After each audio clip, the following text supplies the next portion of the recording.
पुणे महापालिकेत सत्ताधारी विरोधक आमने सामने आले। सर्वसाधारण सभागृहात जोरदार खडाजंगी झाली। ईमेलद्वारे नगरसेवकांना विषय पाठवण्याचा प्रस्ताव होता, तर सर्व विषय सभागृहात वाचून दाखवण्याचा विरोधकांचा आग्रह आहे। महापौरांसह महापालिका सचिवांवरही प्रश्नांची सरबत्ती यावेळी करण्यात आली।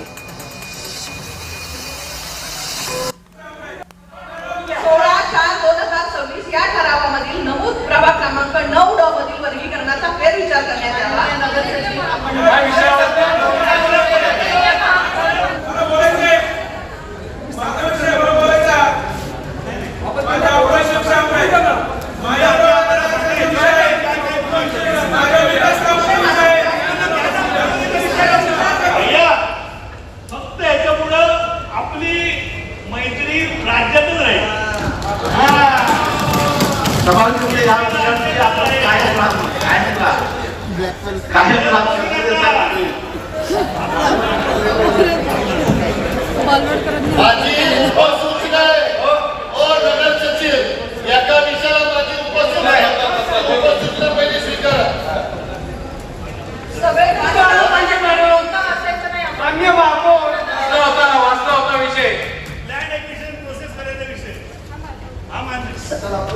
याला विरोध झाल्यामुळे मतदान घ्यावं लागलं। मतदानाला अनुकूल मान्य सभापतींनी आपले हात वर करावे।